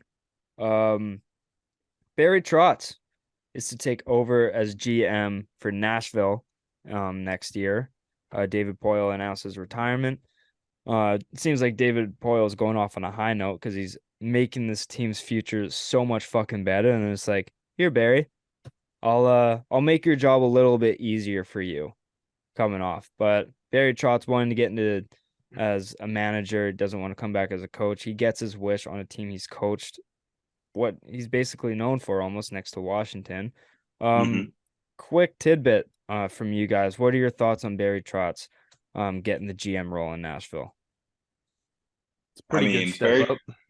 Yeah, it's good. How do you not like Barry Trotz? He's great. His name's hilarious. He's like a wonderful guy. Like when you find out about him, like we were seeing a piece on him with like the play. It's just like he's just a good dude, and he knows the game. It's like there's a lot of very fascinating figures in hockey, and not all of them are fascinating in a good way. You're like, that guy's interesting because he's a piece of shit, I guess. Like Barry Trotz is someone I'm like, yeah, good for you, man. Like, I think it's good for the organization regardless, right? Yeah. Someone has a relationships, long time relationships, and exactly. It's not like he's being GM of fucking like Florida or some shit, like someone somewhere random. It's like this is a team where he's coached for a long time, and it only makes sense to see him as GM. And I think he's going to do a kick-ass job because he has so much knowledge on this game. Rangers defenseman Keandre Miller gets suspended for 3 games from the Department of Player Safety for spitting on Drew Doughty on when they played on Sunday. Miller has addressed the situation, apologized to Drew Doughty, and says he didn't mean to do it. I don't know if you guys seen the video. It kind of looks like he did it, but what are your guys' thoughts? I just don't think he can do that. Yeah, I don't know how you call it accidental, per se. Yeah, because you're like looking at the guy, voice crack. You're looking at the guy, and then just right at his face. Yeah, like there's no like you're moving your head and you spit. It's just right at your face. Yeah, and it's also like in the real world, if somebody spat on you, right, like that's assault. And the disrespect of someone coming up to you and spitting in your fucking face, like holy shit! That's like probably the most disrespectful thing you could do is spit in someone's face. Wild. So it's like, I don't like Drew Doughty, so I'm fine with it. But like in general, I don't think it's good. Yeah, I think it's bad. I think a suspension was the correct way to go. We saw a fucking goalie goal. Linus Ullmark, and what other team that happened against than Vancouver? Everyone has had a milestone against us. Everyone's first goal in the NHL has been against Vancouver. Stamkos scored his 500th career goal against Vancouver, and it came in a hat trick game where he scored 2 fucking more goals after that. Canucks always find a way to get in the highlight reels in the most wrong way possible, and this is another one. 2-1, 48 seconds left. Besser tips the puck in. Ullmark is like, yep, I'm doing it. He skies a fucking puck 40 feet in the air and none other than right in the middle of the net. Scores a goal. He quotes it being a dream come true, which doesn't surprise me at all. I think every goalie dreams of scoring a goal. He leads the team through the fist bumps. As a Canucks fan, it sucks, like I said, to be in the highlight reel again, but it's so cool to see goalie goals happen. It's the best. It's novelty shit in sports is the best. And it's like it's like an offensive lineman catching a touchdown and he does the fat guy dance. You just feel good, even if it's against your team. You're like, I remember when Donald Penn, the left tackle for the Bucks forever, and then he came to us. Like he was like a real tackle. This isn't like when JJ Watt would score a touchdown. You're like, yeah, JJ Watt's big, but he's like shredded. This is just a big, fat, slobby guy. He's like 6'5", like 360. He's lying. He's like, no, I weighed in 340. You're like, fuck you, you weighed in 340. And then he goes up, he high points his little big fat tippy toes, catches it, and then he's like shaking his whole body. Everyone's losing their mind. You're like, that's awesome. So like when I saw the goalie goal, it's like, one, we're at the point we want to lose. So like, whatever. And seeing how pumped he was and then like the team swarm him, you're like, dude, that's gotta be incredible. Yeah, absolutely. Oh, it's amazing. And NHL posted one. It was like, you gotta love a good goalie goal, and it was like on Instagram you can do like 4 or 5 slides. Canucks were in it twice, and there was four of them. Yeah. So it's like, love that. Awesome. Oh, it's so good. Patrick Marleau got his number 12 retired by the San Jose Sharks against their game. In their game against Chicago, Joe Thornton was crying up a storm. I mean, as a Sharks fan, Johnny Hayden, you have a soft spot for the Sharks as well. You always have. Um, I've always fucking hated Thornton just because of he's had the Canucks number for his entire career. But I mean, I want someone to look at me the way Thornton looks at Marleau. Oh, It's yeah. like 100%. it was. You would think that it's Thornton getting his jersey retired, but it's Marleau's. It was just such a cool thing to see. Dude, Marleau is a Sharks fan. Like, I got emotional watching that. I mean, it's funny because it's like the older you get, it feels like these ends of eras as a fan. And like, I loved Patrick Marleau. I loved him as a character. I thought he was such like a funny, like sweet dude. It's like the Sharks team was full of like wild personalities. Like there's Brent Burns. He's like insane. He lives on like a game farm in Texas. He's got like a Sasquatch beard. There's Joe Thornton, look like an old miner with like, it's like Yeah, there's all these crazy characters. And then there was like just, hey, Patrick Marleau, like the nice yeah, guy. And it's like he just like he was just such a solid player for so long. And like, I love that. Like, one, I thought it was just a first class like ceremony. I thought they did a really good job with it. You could tell like that city loves that guy. These yeah, guys, like those staple players, what that means to you, it's like for us, right? Like here, like how much it meant to us, like seeing the Sedins or like Biek, like Luang, these players, they meant so much. They represent this whole era of hockey fandom for you. And that turning over the old guard, like it brings a lot up. But yeah. I thought it was beautiful. I'm like, yeah, you're right. Like seeing Big Joe, you're just like, oh my God. Like, will I ever know a love that here in life? Yeah. Like, I guess that's how I look at like pizza when I'm drunk. I'm like, oh. It's like I've never loved you more. Yeah. It's so good. Hey, what did you think of it? Yeah, it was nice. It was really touching. It was a great ceremony. It wasn't fucked up at all. And yeah, those teams, like we could talk for hours about this, but obviously want to keep it civil here. But like those teams were so fun to watch because Yeah. it's like Joe Thornton, like such a classy guy too. Mm-hmm. Realized that like he was getting old as shit and he just gave away the C to it's Pavelski. No, it's not Pavelski. Couture Yeah. gave away, and like when Couture was on the young and come up too, it's like now you're seeing him, and now it's like Thomas Hurdle. It's like Jesus Mm-hmm. Christ, man, it's all coming right before my eyes, and it's scary. Yeah. Oh yeah. Before you know it, you're like me, where I'm talking to you guys. I'm like, now I'm the awesome one. You're like, who the fuck is that? I was like, that's my childhood, you piece of shit. I'm Yeah. 34. Like that. What? That couldn't have been that long ago. Yeah. Like, holy shit, what happened? No, definitely. So that was the last point before we go to UFC, but final in Calgary, Boston. Calgary outshoots Boston 57-19, but lose 4-3 in overtime. So with like less than 4 seconds to go too. I thought you were gonna say they won. A bunch of fucking losers. Okay, I said I wanted a Canadian team to win, not them. They came back. It was 2-1. They went up 3-2, and then Boston scores with like a minute left. Yeah, Boston like, shot like 2 more shots and scored. Yeah, literally. 3-3. Holy fuck, that's embarrassing. Overtime. Calgary is my least fucking favorite team in the league. Same. Not even. They could I hate them so much. It's because like Toronto, I don't even hate the team at all. I just hate the media surrounding them. Yeah, Calgary, you're a Canadian. Calgary, you don't live in Toronto. Calgary, I literally just fucking hate every part of that team. I'm sorry. Edmonton, I have no problem with. Calgary, Go fuck yourself. You've got like one diehard Flames listener. This was it for him. He's like, that's it. This is my 13th reason. Yeah. Yeah. He's just got a scroll he's been writing. He's like, that's.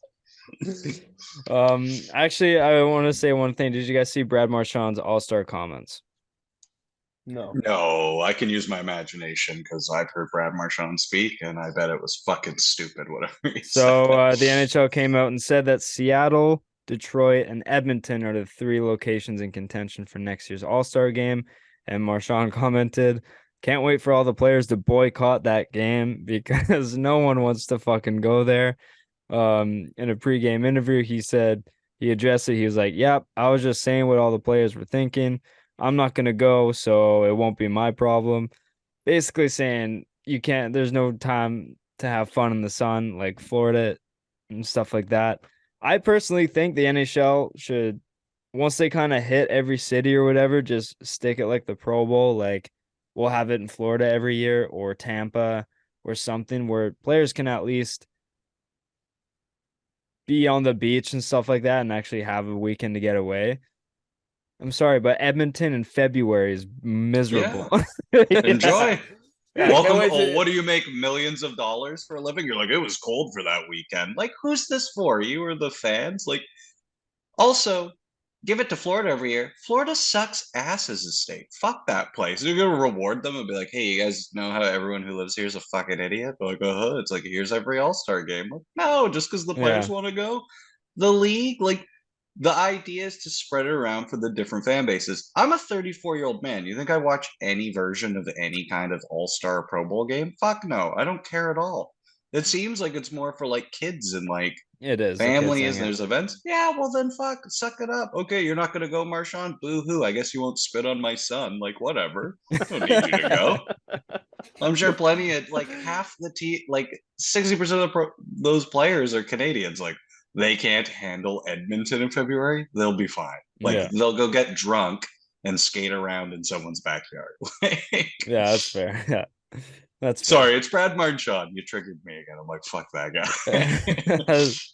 Respectful. Johnny, UFC 285. Yeah. Jones versus Kane. Sierra Gan. Give us the overarching anticipation on this fight. Like Jon Jones' first fight in 3 years. I mean, who was he scared of that he took that much time off? Well, in classic Jon Jones fashion, my default answer to that question would be probably the law, given his track record.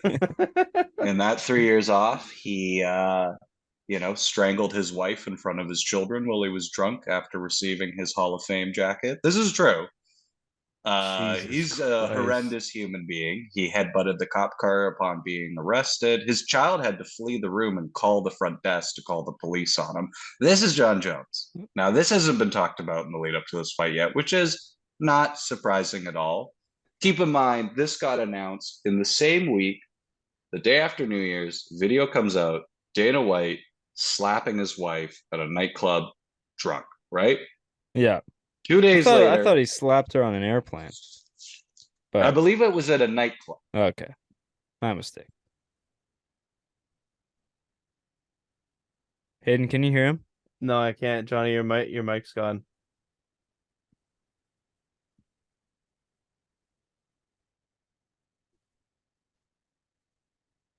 No, yeah, I think your headphones are dead. Nah, can't hear you. Technical difficulties. You know what? Johnny's fucking headphones died and ruined the entire flow of the podcast. So that's why we don't invite you back onto the show all the time. No, I'm kidding.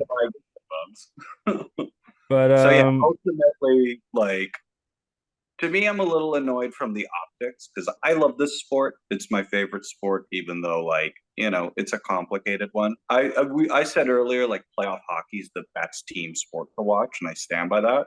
I don't think any sport's better than MMA because if what you like about playoff hockey is like the intensity and it's like you're talking about a sport where guys spend 4 months studying everything the other guy does, lock a fucking cage, and then fight. There's no one, you don't get blame anyone else. It's you and that guy. It's your Yeah. strategy versus strategy, your skills versus his skills. And it's like, I've wanted so desperately what happened since ESPN bought into the UFC where it got fucking really big. I was like, thank God, like this is only better for the sport. Get these guys paid better. It'll up the quality of the athletes. And then you have an event unfold where Dana abuses his wife. 2 days later, they cut Francis Ngannou. They say it's because he's too difficult. We find out it's because he wanted fighter benefits, medical, all this stuff. And instead, they give Jon Jones, who's been lying low because he also tried to kill his wife, an 8-fight deal. And you're like, you guys, this looks fucking bad. Like, this is hard to take you seriously. Like you have to. John's such a complex figure. And I think it's why I actually didn't think there was a lot of buzz about this fight until I went and watched like the embedded and looked at some stuff, and the views are pretty high. A lot of comment engagement. So I actually think people are pretty excited to see, especially seeing John at heavyweight. And the complex thing is it's like Jon Bones Jones is an individual, is a singular person. Eliminate everything you know that he's done. Just look at like what he's done as a fighter. There's almost no argument he's not the greatest like MMA practitioner ever. The people he's beaten, the way he's done it, the skill set he has, he's fucking incredible. But he can't get out of his own way. He just fucked it all up for himself. And now it's like, this is a move he talked about, God, so long ago about the potential going to heavyweight. We've all always wanted to see it, who have been longtime fans have followed it. And it just sucks kind of the way it's happened now, where it's like, it's not going to be Ngannou. Like, oh, so then it must be Stipe. No, it's not going to be Stipe. Cyril Gane. I'm like, oh, okay. Now I think Cyril Gane's an actually really fun matchup for Jones in this fight. But there's a few, when the UFC is shady, it's shady. And there's some already little shadiness around this fight. Like, they announced it really late. Cyril Gane came out and said he fought Tai Tuivasa like maybe 4 months ago, and he broke his hand.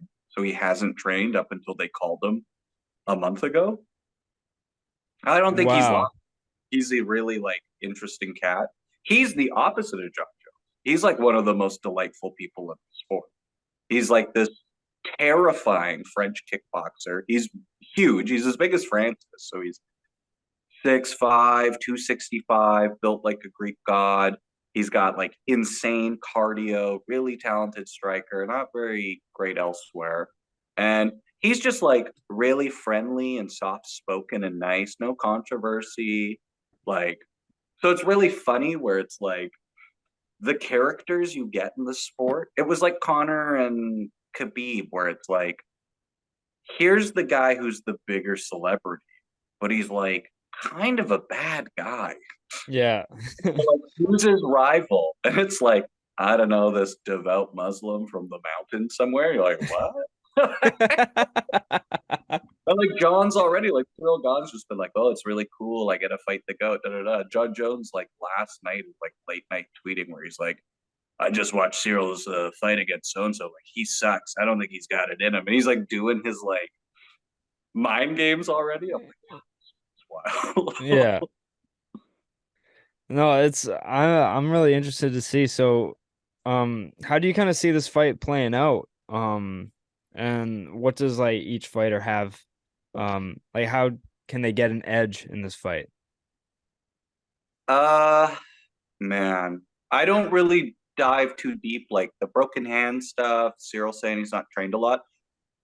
In the fight game, people say things a lot too. Your dad could tell you from boxing, like this is a famous tactic. You pretend you weren't trained, whatever, right? Like there's a lot of mental gymnastics to fighting. If we were just taking it, these two guys, everyone's totally healthy, trained properly. What do I think? I think the reality is like on the feet, you're looking at a relative mirror match. And I mean that in like a really literal sense you haven't seen with Jones before. Like Jones before that, so he's been off for 3 years, right? Prior to that, when he was active, he fought Dominic Reyes and Thiago Santos. And most people thought he lost. Well, a lot of people thought he lost both of those. Those guys were kickboxers like John. They weren't kickboxers like Cyril. They're not as technically skilled as Cyril is. They don't have as diverse of striking. They have more flashy stuff. Cyril does a lot of the stuff Jon does just as well. Jon's best game, if you watch him, like in all of his like the Daniel Cormier fights, you watch his big fights. The first thing you'll notice is like his kicking game, it's constant. Jon always like the way a boxer throws a jab, which Jon jabs really well, but his kicks are everything. He does this teep kick, this stabbing, he stabs his toes into your thigh or your gut over and over again. It pushes you backwards and it always lets him assess the range, lets him set up other stuff. Well, Cyril Gane does that as well as Jon. And the mid kick, like the body kick, and then the low kicks as well. Cyril does both of those all the time. The biggest dynamic in this fight, like as far as an edge goes, that you're going to see is for Cyril Gane, if he comes in the fight totally healthy, how would you game plan it? What's his avenue to victory? Jon is incredibly well conditioned, we've seen. The one thing I would knock Jon on is this new older iteration of Jon. He tends to like fight. He does like the opposite of what GSP did, where GSP would be like, "Oh, I'm better at you than this. I'll just beat you that way." Jon's like, "Oh, you think you're better than me as a kickboxer? I'll kickbox you." So if he does that and you're Cyril, that's the trap. You set him up, you let him get comfortable, think he has your timing, and then you just kind of spring on him. I would assume Cyril's game plan is going to be a lot of volume, like a lot of flashy volume, popping in and out of the pocket. I don't know if realistically he could finish Jon. No one has. Jon's got like an iron chin. The scarier side of it, where I'm leaning towards even with the layoff, picking Jon. I don't know if Jon's still going to wrestle much. He hasn't shown a lot of it as of late, but he's an incredible wrestler when he wants to. And when you're watching this fight, the two biggest areas of concern for Cyril you want to keep your eyes on is when they're in complete open space in the octagon, Jon might feint his way in and shoot a blast double. He's got a very good blast double. Francis got Cyril with that. Francis is a way worse wrestler. The other big one is both these guys like to clinch up because they're kickboxers, right? So they like to grab, clinch, throw knees inside and elbows. Jon's trips from the clinch are really, really good. So I actually think you might see Jon stand with him for a bit and then just start crashing into him. I think if Jon puts Cyril on his back, I don't think it goes super long from that. Okay. All right. Hayden, did you have anything you kind of you were curious about with this upcoming fight? I was gonna say, Johnny, do you see anyone getting knocked out? But I guess if you're saying that, Jon has an iron chin, it's pretty unlikely, so to say. I mean, unless there's some sort of like big connection sort of thing, because everyone likes to see someone getting knocked the fuck out. And I don't know about you guys, but I'd like to see a wife beater get knocked the fuck out. Well, Jon gets to play the same game Floyd did, right? Like when you're an asshole, it's like Jake Paul who just fought, right? Like everyone, not everyone, I guess, children, but like most people hate Jake Paul.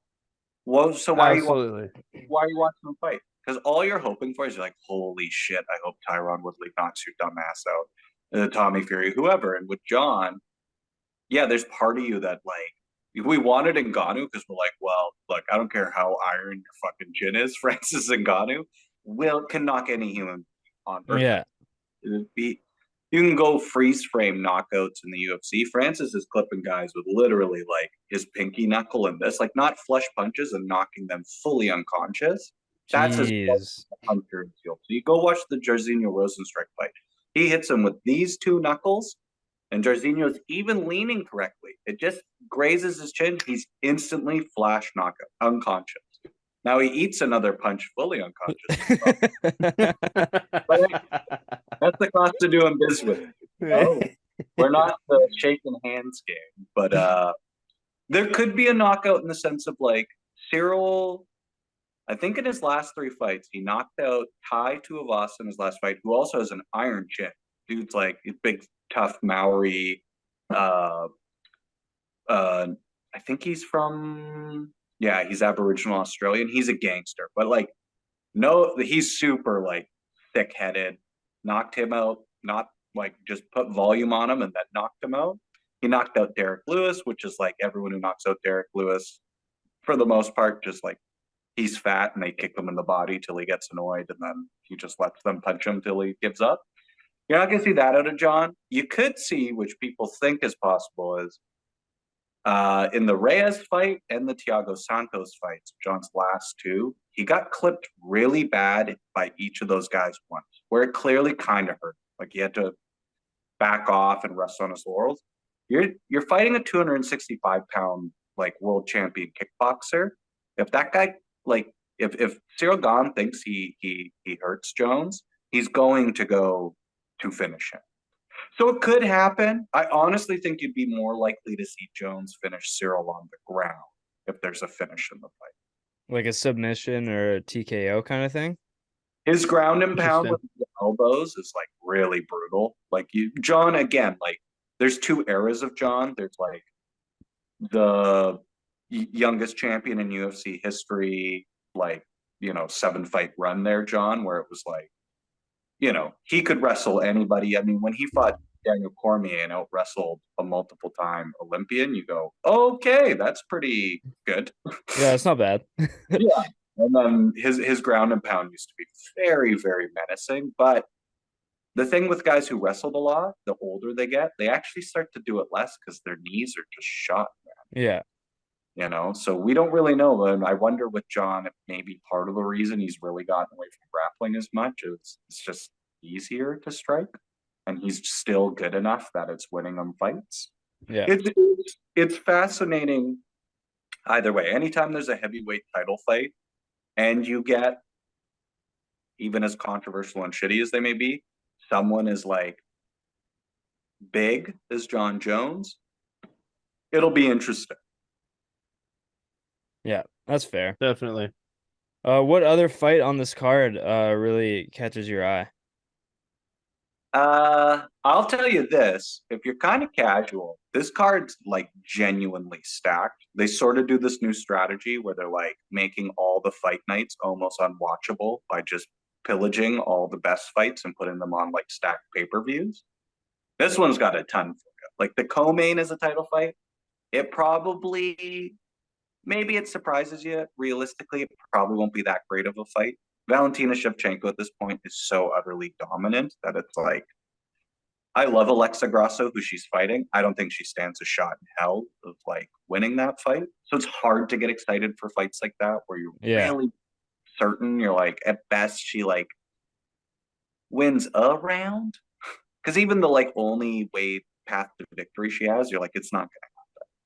Like her best thing is her striking, and she's a worse striker than Valentina. So you're like, all right, well, that's probably it, right? Yeah, that's kind of an L. The big ones for me on this, the other three on the main card, I'll give you a quick synopsis. Third fight on the main card, so we'll go from Jones, Valentina. You've got Shavkat Rakhmonov fighting Jeff Neal. Now, Shavkat Rakhmonov is 16-0 with 16 finishes, 8 knockouts, 8 submissions, all in the first round. This guy is going to scare you. Watch this fight. This guy is so... when I tell you, like an 80s Russian villain, and you watch this guy standing there, you'll know what I mean. He looks like pretty generic, but fucking terrifying. Everything he does in the cage is with like absolute vicious intent. He's methodical, like he plans out. He sets things up really beautifully, and he's fighting a guy who's like a really legit power puncher. He'll probably fuck this dude up pretty good, but this is way overdue. Like we've needed this guy to fight someone in the top 7-1 range so he can just get speed run to the title. Because this guy's like, I picked this guy a year and a half ago to be like the champ. I would have thought even sooner. He just hasn't fought as often. Yeah. And then you've got Mateus Gamrot stepped in last minute to fight this guy, Jalen Turner. His nickname's the Tarantula. That's going to be wild. Jalen Turner fights at 155 pounds. He's 6'4". Jeez. I think. Oh my God. Yeah, I think he's 195. He cuts like 40 plus pounds to make weight. He's wild, and he's insanely violent. The guy he's fighting is one of these like Eastern Bloc freak grapplers who never get tired, kind of like a Khabib style guy. So it's a really fascinating matchup of like one of the longest, like most dangerous strikers in that division versus this like insane energizer bunny of grappling. So you're like, what happens if he shoots and gets hit with the knee? Or what if like there's a lot of that? And then the opening fight on the main card, his name's Bo Nickel. People are like fired up for this guy. He's had 3 fights, and he's the opening fight on a UFC pay-per-view main card. He's had 3 professional fights. He's a 4-time NCAA All-American Wrestling Champion. His name's Bo Nickel. He's a minus 2,000 for his first UFC debut. Oh my God. Holy. Yeah. So this guy, That's a lot insane. of people, the UFC often misses out on true blue chip prospects. We're talking Olympic, like this dude's ceiling was so high. And he decided straight out of his like pro college career to go into like MMA. And he's only fought 3 times. I watched all 3 of them, and he beat the flying fuck out of these dudes. I think in 3 fights, he's fought 2 minutes and 10 seconds, something crazy like that. Jesus. Yeah. And they're giving him like a UFC fighter, but this is for sure like they gave him a guy whose takedown defense is like 24%. Like Yeah. So gave him an easy one. Yeah, exactly. And then if you go down through the prelims, like there's so many like Cody Garbrandt's on this card, long time, the old bantamweight champ. He's trying to get back in old form. You got Ian Gary, who's kind of like the new Conor McGregor. He's a young Irish guy. He talks wild shit.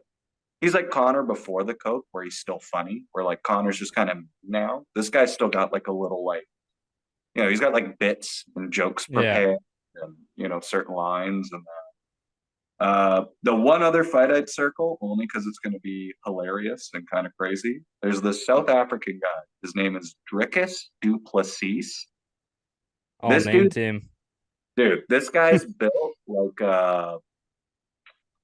like an 80s action star. Like he looks roided to the gills. Like doesn't even look human. He's just, his neck muscles are like this. Like this insanely jacked South African dude. And he's fighting Derek Brunson, who's like long-time UFC middleweight, really like kind of a great gatekeeper. Like deserves to be top 10, top 5, but can't seem to like get past that. So this is a real like the UFC testing what this Dricus du Plessis guys has. And the funny thing about this guy is he's bricked up. He looks like incredible, but his fighting style is so awkward and strange. So that fight just to watch, because it's going to look so absurd, is going to be awesome. So That's circle, because that'll be just fun, because even if you've never heard of them, you'll be like, what the fuck is that guy doing? So muscular and giant, and then he tries to do like really technical things, but he's so clumsy. He like stumbles all the time, and he'll like throw a combo and then like fall and like shoulder the guy. And it's like, it's wild, but it's a really good pay-per-view. Like the UFC definitely went like hard on this one. So how long does Johnny Sousa last against Rachmanov? Oh God. In the bedroom? In the octagon? Surprisingly less. Fuck, dude. This guy, oh my God, Jeff. Questions like that are funny because it's like I'd almost equally as likely die of a heart attack if someone has to watch with him than him having to do it.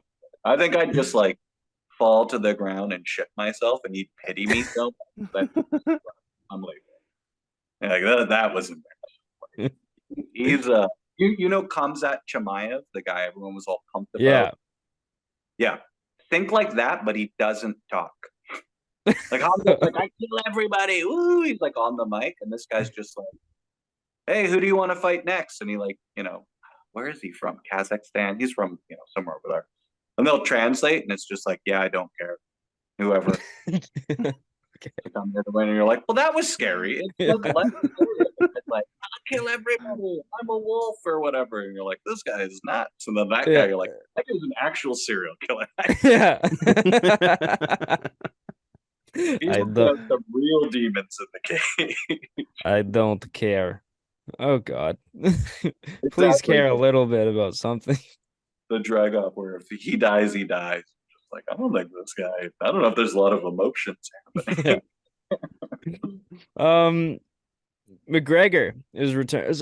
First of all, Jones or how do you pronounce Gone. Jones or Gane? Who do you got in this fight? You got to go Jones, sadly. I would love for Cyril gone. Like, I'll be hoping for that. But realistically, when this fight was announced, I think Jon Jones was like a plus 160. I got him at plus 120. I mean, that's absurd. The fact that I'm like getting plus when it opened, now he's like a minus probably 170, 185. Yeah. You have to, because the thing is, all Jon has to do is decide to wrestle. And that's be pretty shocking if Cyril can avoid like going to the ground with Jones, let alone surviving down there. Okay.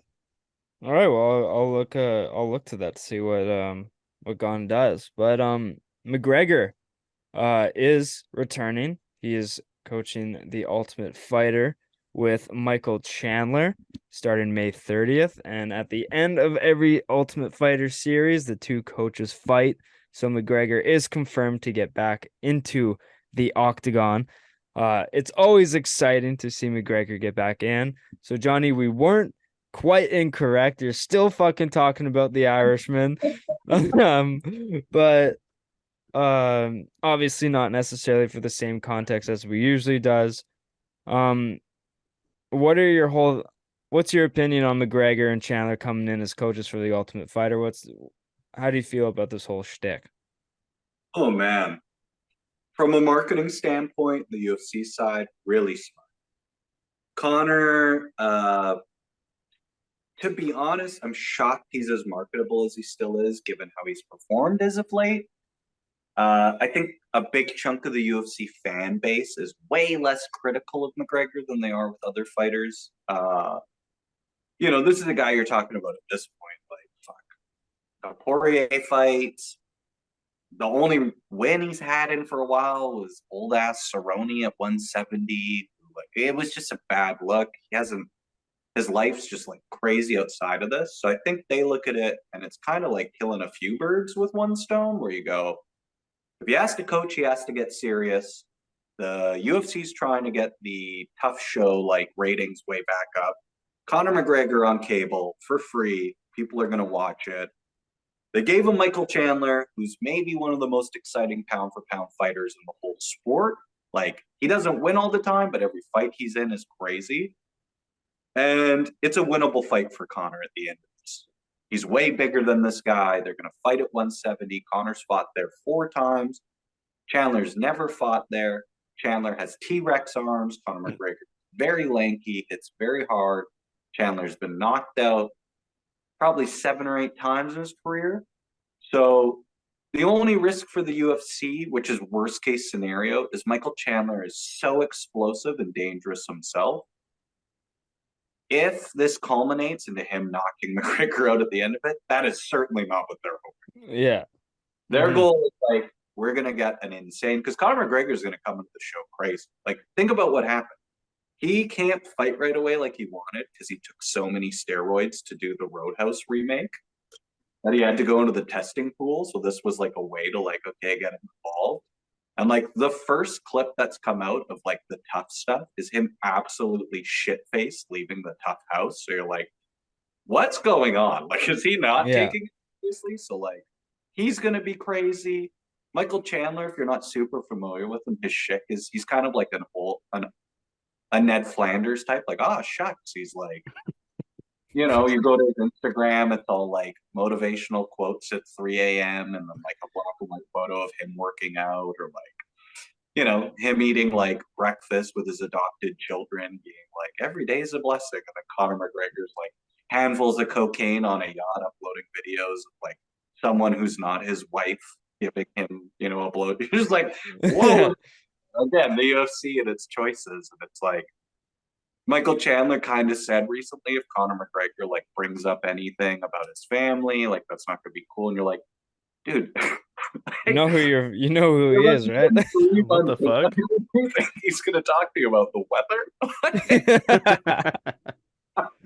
Did you see the Khabib press conference? It wasn't great. Yeah, it didn't go well. And did you see the aftermath after he got choked out? Yeah. Sitting there telling the guy his dad's a terrorist and his wife lives in a carpet. Like, yeah. Oh my God. Yeah, hey, don't get mad at me. Get mad at Conor. This guy, like, again, he's a figure like Jones, but like, if these guys could have just stayed away from cocaine, genuinely, I watched this. Your dad will tell you. Like, I remember watching Tyson as a little kid, and my dad loved Mike Tyson. So I got older, I fucking hated Mike Tyson. I was a Lennox Lewis guy. I thought Mike Tyson was a dickhead. Now, as I'm like much older and I went back and watched it, Tyson was like, classic and whatever. Not a great guy, also. But with Conor and Jon Jones, you're like, if you guys could have just said, you know what, for the next 12 years, I'm just going to focus on being the greatest fighter ever, and I'm going to party my ass off when I'm done.